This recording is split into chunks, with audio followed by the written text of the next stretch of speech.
We're going to start with a 12 by 12 canvas, which was already primed with gesso. It's very important to use gesso on the canvas because it makes sure that the paints will stay on the canvas and they won't be absorbed into it. I'm going to use blue and yellow to cover the canvas, and also green, which I don't have, so I'm going to create it from yellow and blue. I'm just going to cover the canvas. Don't worry if you're leaving empty spots, because we're going to blend all the colors together and everything will be covered at the end. Add a little bit of green, and I'm just blending all the colors together so eventually everything will be completely painted.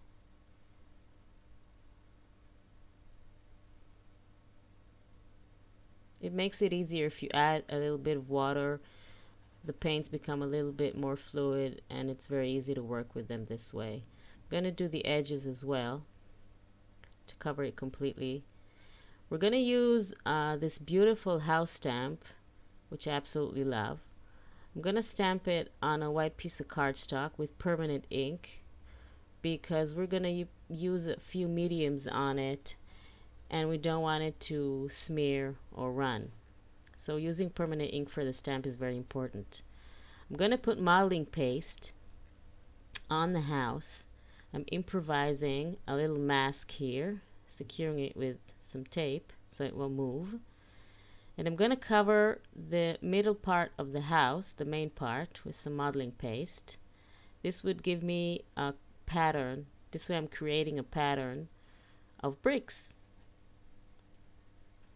Don't worry if it's not very accurate and you're going over the lines, because we're going to cut this part and it will look really nice. We're going to heat set it a little bit with the mask on, and then we're going to remove the mask after it's dry and keep drying it until it's completely dry. We're going to add some color to the bricks with mists. I'm going to have the full list on my blog with all the colors I've used, so you can use the same colors if you want. I mainly use shades of browns and copper and things like that.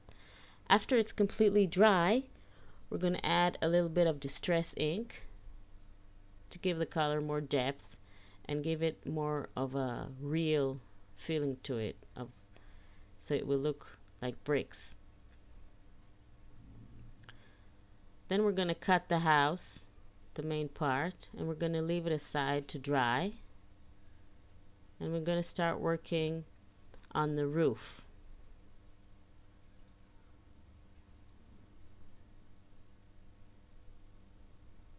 We're going to take a fresh piece of white cardstock and stamp the house again. I remind you, with permanent ink, don't forget. And we're going to color the roof. I'm going to use orange. It's kind of an orange-red color. And I'm going to paint the entire roof.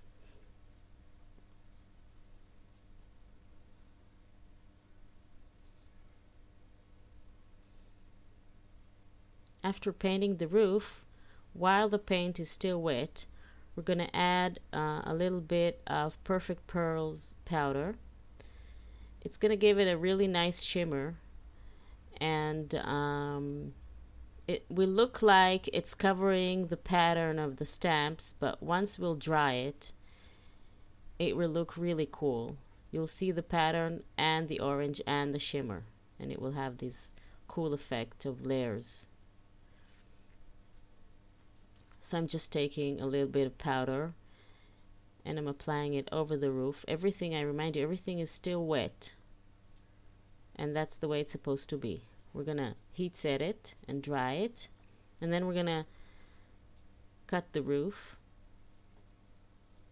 After cutting the roof, we're going to work on the doors, the windows, sorry, the door and the little fence.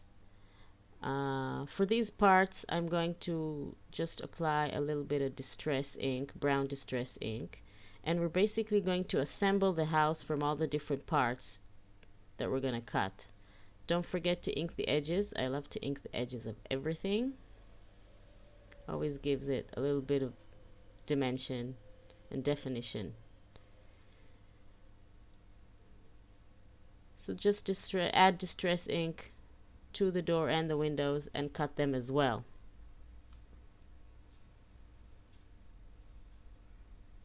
This is another reason why we use permanent ink, because then we can just go over it with the blender and the stamp stays crisp and it doesn't smear.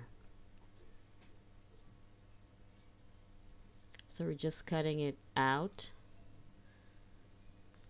Then we're going to bring back our canvas after inking the edges, of course. Going to bring back the canvas, and I want to create some texture on the bottom. I'm going to use aqua tissue paper. I'm going to cut a few pieces of that. I'm going to wrinkle them.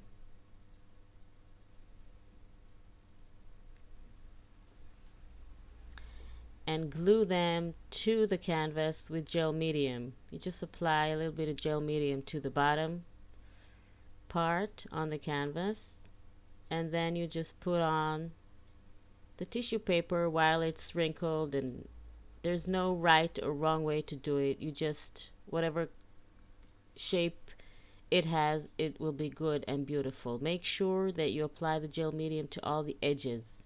That's the most important thing. The middle is not as important. But if you want it to hold properly, then just do all the edges with the gel medium. And you just keep on adding more layers of wrinkled tissue paper to the bottom of the canvas. And like I said, the purpose is to have fun. It doesn't matter if it's not exactly the way I did it. I'm sure it's going to be beautiful as well. If you have little spaces that are not filled, you can just add little pieces of more tissue paper to fill the holes. After it's completely dry, we're gonna mist and spray, which I just love. Again, I'm going to have the full list of all the materials I used, including the specific types of sprays that I used. Basically used browns and blues and greens and yellows, but I have all the correct names on my blog. And you just mist and spray the canvas, creating more layers of paint. Gives it a real fun look. After it's completely dry, we're gonna add another layer of paint. I'm gonna use this mask, which I absolutely love. I love the circles of the different sizes. So cool. I'm gonna use yellow paint and dabbing the brush on the circles. It's going to create an effect of kind of sunlight, I guess. Different sizes of yellow circles reminds me of sun rays. So after you do it, you just check if you need to add a little bit more circles. And I also like to dab a little bit of paint on the edges.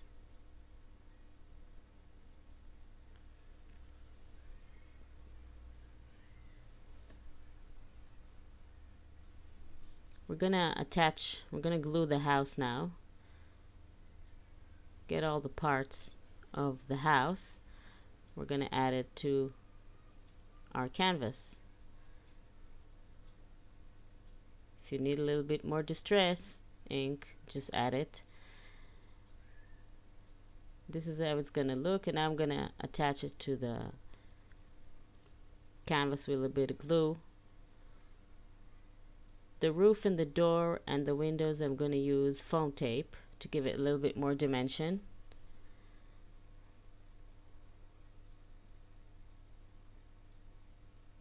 So I'm just adding the roof and the door. Just curl the edges a little bit of the roof. It's really cool. Adding the door and the windows, and finally the little fence.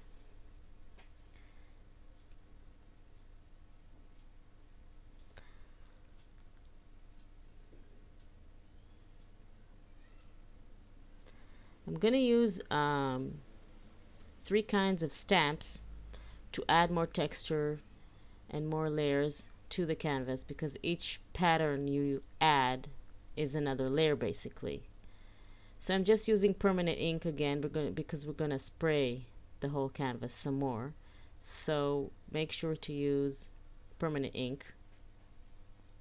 And I'm stamping all over the canvas.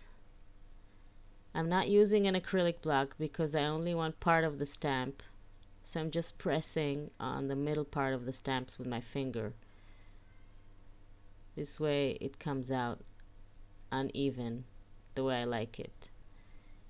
Of course, if you prefer to use it with acrylic block, you can do that. So I'm just adding more and more stamps and layers all over the canvas. I've used checkerboard, script, and dots. Now we're going to add some more sprays.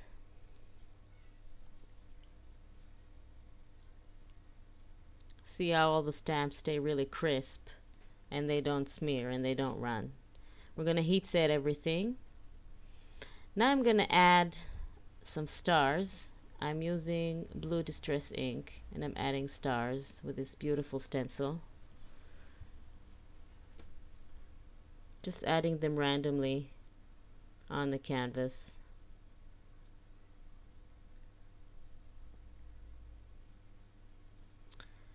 Now I'm going to add 2 cute clouds. I just love this stamp. Again, I'm using permanent ink, stamping the canvas, and then to add a little bit more dimension to the clouds, I'm going to add some pieces of tissue paper. It's brown tissue paper with a script pattern on it. Again, I'm using gel medium, just cutting little pieces of the tissue paper and adding them. It doesn't have to cover the whole cloud, just to give it a little bit more oomph.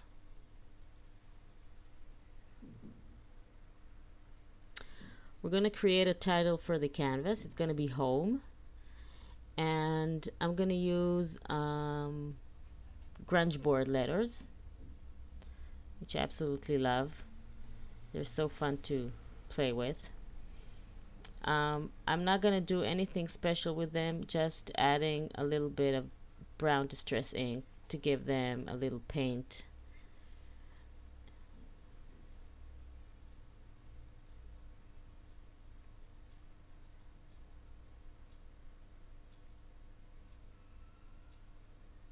Sometimes it's really difficult getting them out, but I'm more stubborn than them.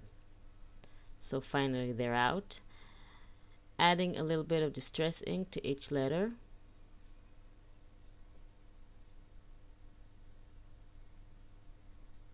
Gonna have it right about here.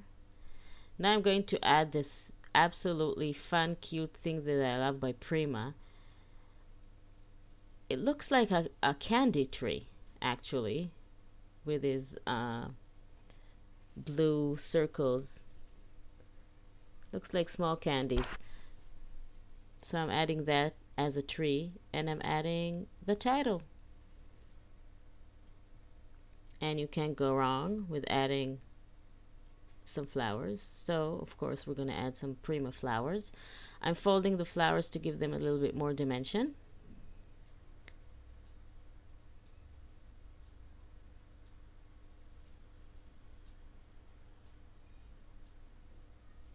And we're done. Thank you for watching. See you next time.